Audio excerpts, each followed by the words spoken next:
Hello student. तो आज के इस वीडियो में हम दो इंपॉर्टेंट टॉपिक पर डिस्कस करेंगे जो आपके बोर्ड एग्जाम के लिए बहुत ही ज्यादा इंपॉर्टेंट है। सीधी बात मैं करूंगा दोस्त, ये इंपॉर्टेंट जो टॉपिक है इसको आपको हर हालत में तैयार करना है, इसलिए पर्सनली हम इस पर वीडियो बना रहे हैं। तो चलिए वो दो टॉपिक कौन है इसको भी जान लेते हैं। तो पहला हमारा इंपॉर्टेंट टॉपिक है जो है राउल्ट्स का नियम। लिखिए और इसकी सीमाएं भी आपको बतानी होती है। तो पहला ये, और दूसरा हमारा है कि हेनरी के नियम, हेनरी का नियम क्या होता है और इसकी सीमाएं क्या होती हैं। तो ये दो टॉपिक आपको हर हालत में तैयार करना है।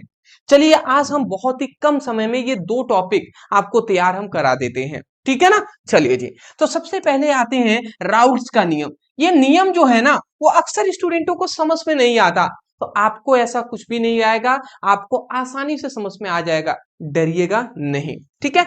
राउल्ट्स का नियम क्या है जी? तो राउल्ट्स ने क्या बताया था कि राउल्ट्स के नियम के अनुसार निश्चित ताप पर द्रव द्रव विलयन में उपस्थित किसी घटक का आंशिक वाष्प दाब उस घटक के मूल प्रभाज के समानुपाती होता है। अब मैं जानता हूं कि स्टूडेंटों को मैंने तो नियम पढ़कर सुना दिए, बट याद तो नहीं हुआ होगा। नहीं हुआ ना, हम याद करा देंगे। 5 मिनट थोड़ा हमें समय देंगे, मैं समझाऊंगा, आप समझने पर फोकस कीजिएगा। चलिए जी, तो सपोज डेट यहां पे समझिएगा, यहां पे एक हम बर्तन ले लेते हैं। ये हमने एक बर्तन ले लिया। इस बर्तन में हमने यहां पर हमने एक विलियन को भर दिया है। और ये विलियन कौन कौन सा है? तो ये द्रव द्रव विलियन है। द्रव द्रव विलियन यहां पे है जी। अब द्रव द्रव विलियन, विलियन का मतलब क्या है कि ये विलियन द्रव द्रव है। द्रव द्रव का मतलब होता है विलियन कम से कम दो घटकों से मिलकर बना होता है, एक विलेय और एक विलायक, ठीक है। विलेय विलायक क्या होते हैं नहीं पता, तो अब ये तो मेरी गलती नहीं है। तो सीधी बात कहूं तो विलियन जो होता है दो घटक से मिलकर बना होता है, एक ए है और एक बी है। सपोज इट जैसे कि पानी है और शराब है, इस दोनों को मिक्स कर दिया जाएगा तो विलियन बन जाएगा। तो पानी और शराब का जो मिश्रण होगा वो एक द्रव द्रव विलियन ही है।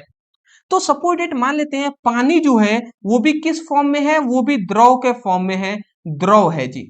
और जो शराब है वो भी तो द्रव ही है ना, तो इसको हम दोनों द्रव है तो इसको हम क्या कहेंगे? द्रव द्रव विलियन कहेंगे। तो हमें ये बताया गया कि द्रव द्रव विलियन में उपस्थित किसी भी घटक का, सपोज इट मान लेते हैं ये भी द्रव है, ये बी घटक ये भी द्रव है। तो मान लेते हैं ए घटक का, सपोज इट थोड़ा ध्यान से समझेंगे, ए घटक का आंशिक वाष्प दाब, ए घटक का आंशिक वाष्प दाब मान लेते हैं पी ए है, ठीक है। तो ए घटक का आंशिक वाष्प दाब हमने मान लिया पी ए है। तो बी घटक का आंशिक वाष्प दाब क्या होगा? तो आप कहेंगे पी बी होगा सर, कहेंगे कि नहीं कहेंगे जी? अगर ए घटक का आंशिक वाष्प दाब पी ए है तो बी घटक का पी बी हो जाएगा। अगर हम ये कह रहे हैं कि अगर अगर हमें मूल प्रभाज निकालना है तो हम ये कह रहे हैं कि ए घटक का जो मूल प्रभाज है वो एक्स ए है, ठीक है। तो आपका अगर मैं पूछूं बी घटक का क्या होगा, तो बी घटक का मूल प्रभाज आप कहेंगे एक्स बी होगा। कहेंगे कि नहीं कहेंगे जी? बिल्कुल कहेंगे। तो यहाँ पे राउल्ट्स ने हमें क्या बताया? तो राउल्ट्स के अनुसार हमें यही बात बताया गया, सिंपल सा समझ जाइएगा। राउल्ट्स के अनुसार हमें ये बात बताया गया कि यदि ये जो द्रव द्रव विलयन है ये अगर निश्चित ताप हो, इसका निश्चित कहें या स्थिर ताप कहें या निश्चित ताप, तो अगर ये जो मतलब द्रव द्रव जो विलयन है इसका तापमान अगर स्थिर हो, तो अगर तापमान स्थिर है तो उस समय पर किसी भी घटक ए और बी, किसी भी घटक का जो आंशिक वाष्प दाब होता है वो उसी घटक के मोल प्रभाज के समानुपाती होगा। मतलब ए घटक का जो आंशिक वाष्प दाब है, ए घटक का जो आंशिक वाष्प दाब है वो ए घटक के ही मूल प्रभाज के क्या होगा? समानुपाती होगा। ये बातें कहा गया। अगर बी घटक का जो आंशिक वाष्प दाब है वो बी घटक के ही मूल प्रभाज के समानुपाती होगा, ये बातें हमसे कहा गया। समझ रहे हैं? तो आप नियम क्या बोल देंगे? आप बोल नहीं देंगे।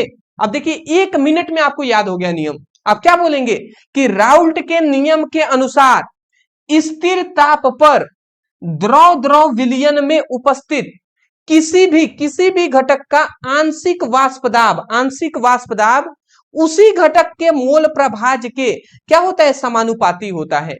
देखिए ए घटक है, इसी का जो आंशिक वाष्प दाब है तो ए घटक के ही मोल प्रभाज के समानुपाती होगा। ऐसा नहीं है कि ए घटक का आंशिक वाष्प दाब बी घटक के मोल प्रभाज के समानुपाती हो जाए, ऐसा नहीं हो सकता। ए है तो वो ए के ही मोल प्रभाज के समानुपाती, बी है तो वो बी घटक के ही मोल प्रभाज के समानुपाती होगा। तो एक बार मैं नियम बोल रहा हूं, याद कर लीजिए। आप कहेंगे राउल्ट के नियम के अनुसार स्थिर ताप पर द्रव द्रव विलयन में उपस्थित किसी भी घटक का आंशिक वाष्प दाब उस घटक के मोल प्रभाज के समानुपाती होता है। इतना ही आपको बोल देंगे। वही लिखा गया यहाँ पे, राउल्ट के नियम के अनुसार स्थिर या निश्चित ताप भी कह सकते हैं, तो निश्चित ताप पर द्रव द्रव विलयन में उपस्थित किसी भी घटक का, मतलब किसी घटक का आंशिक वाष्प दाब, किसी भी ए और बी में से किसी भी घटक का जो आंशिक वाष्प दाब होता है वो उस घटक के ही मोल प्रभाज के, उस घटक के ही मोल प्रभाज के समानुपाती होता है। समझ के होंगे। तो यही बात हमने बोला भी है, यही हमने लिख भी दिया। चलिए जी, अब देखिए आपको ऐसे नहीं लिखना है, आपको अच्छे से सजा कर लिखना है। तो कैसे सजाएंगे जी? तो सबसे पहले आप लिखेंगे, क्या लिखेंगे कि आप लिखेंगे ए घटक का आंशिक वाष्प दाब पी ए है, तो आप लिखेंगे ए घटक का आंशिक वाष्प दाब पी ए है, ठीक है। तो बी घटक का आंशिक वाष्प दाब क्या है? पीबी है, तो हम लिखेंगे बी घटक का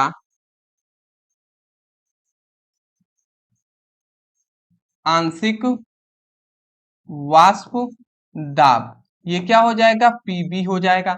अब फिर हम क्या लिखेंगे? ए घटक का मूल प्रभाज एक्स ए है, तो हम फिर लिख देते हैं कि ए घटक का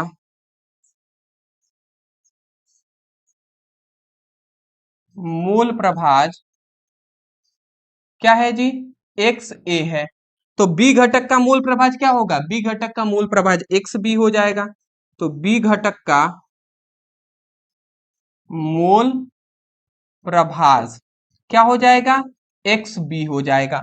तो ये इतना इस तरीके से लिखना होगा। अब यहां पे फिर से नीचे आप और लिखेंगे, तब आप क्या जाने? राउल्ट के अनुसार, अब राउल्ट्स ने हमें क्या बताया था? राउल्ट्स ने हमें ये बताया है कि स्थिर ताप पर द्रव द्रव विलयन में उपस्थित किसी भी घटक का आंशिक वाष्प दाब होगा वो उसी के मूल प्रभाज के समानुपाती होगा। तो ये राउल्ट्स के अनुसार हमें यही बात बताया गया है कि ए घटक का जो आंशिक वाष्प दाब है वो ए घटक के ही मूल प्रभाज के, ए घटक के ही मूल प्रभाज के समानुपाती होगा।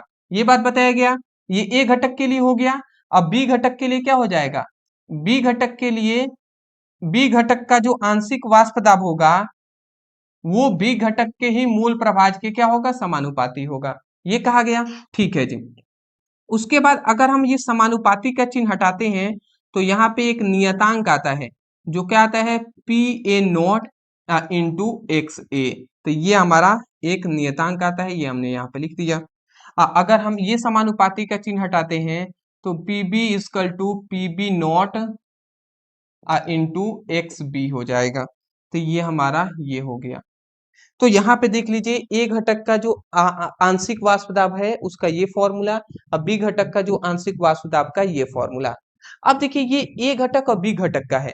अगर हमसे कुल पूछ लिया कि कुल विलयन का वाष्प दाब कितना होगा, तो हम क्या करेंगे कि ए घटक का जो आंशिक वाष्प दाब है और बी घटक का जो आंशिक वाष्प दाब है दोनों को जोड़ देंगे तो कुल वाष्प दाब हमें पता चल जाएगा विलयन का। तो यही बात अभी हम यहाँ पे लिखेंगे, इसको इरेज करते हैं। अब इसके नीचे लिखेंगे तब क्या लिखेंगे? मैं यहाँ पे तब आप लिखेंगे तब कुल वाष्प दाब। तो कुल वाष्प दाब कितना हो जाएगा? कुल वाष्प दाब अगर हमें निकालना है तो पी ए घटक का आंशिक वाष्प दाब और बी घटक का आंशिक वाष्प दाब दोनों को जोड़ देंगे, और जब जोड़ देंगे तो यहाँ पे आ जाएगा P इजकल टू, यहाँ पे आ गया P A naught into X A, ये क्या हो जाएगा? Plus P B not into X B, ये हमारा हो गया। तो यही हमारा जो यहाँ पे निकलता है ना, यही हमारा मेन कुल वाष्प दाब, मतलब द्रव द्रव विलयन का कुल वाष्प दाब का ये हमारा मेन फॉर्मूला हो जाएगा। तो ये सब करना है।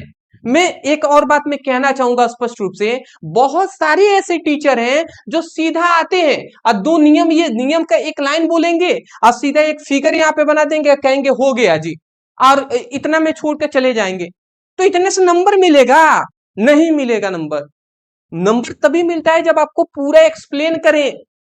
मैं भी चाहता तो मैं भी छोड़कर चला जाता, बट जरूरी है दोस्त इतना लिखना, इतना समझाना, तो इसलिए मैं कर रहा हूं। तो आपको भी इतना मेहनत करना है, एक सीक्वेंस पैटर्न में लिखना है। अब इसकी सीमाएं क्या हैं? तो राउल्स के नियम की यहाँ पे 4 हमने सीमाएं लिख दिए हैं, एक एक करके 2 कम से कम याद कर लीजिएगा। पहली बात कि यह नियम केवल आदर्श विलयन के लिए लागू होता है। आदर्श विलयन मतलब क्या है? जो राउल्ट के नियम का पालन करता है वही आदर्श विलयन है। दूसरा, अनादर्श विलयनों के लिए यह नियम लागू नहीं होता। तीसरी बात कि तनु विलयन होना चाहिए, मतलब ये जो द्रव द्रव विलयन है ये पतला विलयन होना चाहिए, तनु विलयन। अगला बात है, जब कोई घटक अवाष्पशील हो तब यह नियम सही नहीं होगा, मतलब ऐसा कोई भी घटक नहीं होना चाहिए जो अवाष्पशील हो, जिसको कितना भी हम गर्म करें वो वाष्प में नहीं बदले, जैसे कि नमक। तो ऐसा कोई घटक नहीं होना चाहिए। तो ये बातें हैं जी। चलिए कोई नहीं, आप इसको क्या कीजिए बाबू, आप इसको स्क्रीनशॉट ले लीजिए और जितना हमने यहाँ पे लिखा है उतना लिखना पड़ेगा। चलिए ले लिए। नेक्स्ट नेक्स्ट अगला हमारा आ जाता है हेनरी का नियम। हेनरी का नियम समझ लेते हैं, सिंपल सा है जी। हेनरी के नियम के अनुसार क्या बात बताया गया?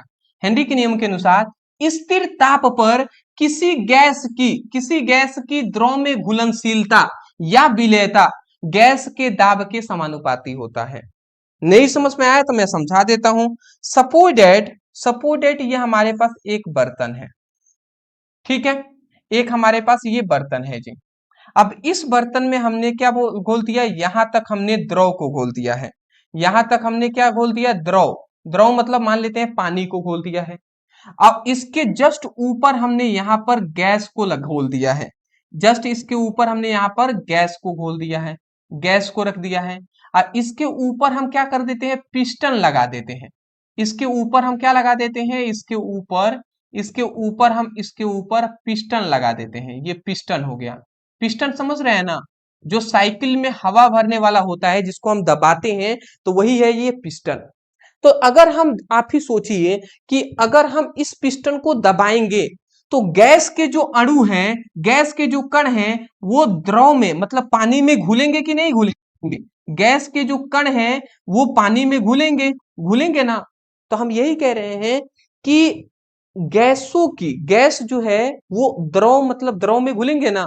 तो गैसों की द्रव में जो घुलनशीलता होती है, गैसों की द्रव में जो घुलनशीलता होती है, वो गैस पर लगाया गया दाब जो होता है उसके समानुपाती होता है। समझ रहे हैं हम क्या कह रहे हैं? अरे भैया, इस पिस्टन की सहायता से हम इस गैस पर दाब ही तो लगा रहे हैं। जब हम दाब लगाएंगे तभी जाकर तो ये गैस द्रव में घुलेगा। सही बात है ना? तो हम यही कह रहे हैं कि किसी भी गैस का द्रव में जो घुलनशीलता होती है वो गैस पर लगाए गए दाब के समानुपाती होता है। इसका मतलब यह है कि जितना हम दाब लगाएंगे उतना ही घुलनशीलता बढ़ेगी। यही तो बात है।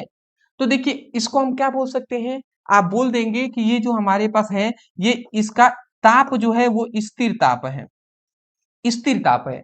तो आप क्या कहेंगे कि हेनरी के नियम के अनुसार स्थिर ताप पर गैसों की द्रव में घुलनशीलता गैस पर लगाए गए दाब के समानुपाती होता है। समझ गए? तो यही बात हमने लिखा है, हेनरी के नियम के अनुसार स्थिर ताप पर किसी गैस की द्रव में घुलनशीलता, गैस की द्रव में घुलनशीलता गैस पर, देखिए गैस के दाब के समानुपाती, गैस पर लगाए गए दाब के समानुपाती होता है। ठीक है, तो यही बात है कि जो घुलनशीलता है ना, मैं यहां पे लिख दे रहा हूं ऊपर ही कि जो घुलनशीलता होता है वो क्या होता है? दाब के क्या होता है? गैस पर लगाए गए दाब के समानुपाती होता है। तो ये आपको याद रखना है। अब इसको संकेत रूप में W समानुपाती, इसको हम P कर देते हैं और ये समानुपाती का चिन्ह हटते हैं। ठीक है, मान लेते सपोर्टेड, यहाँ पे समानुपाती का चिन्ह यहाँ से हट गया, तो समानुपाती का चिन्ह हट गया तो यहाँ पे के आ जाएगा नियतांक, यहाँ पे पी आ जाएगा। तो ये आप याद रखेंगे।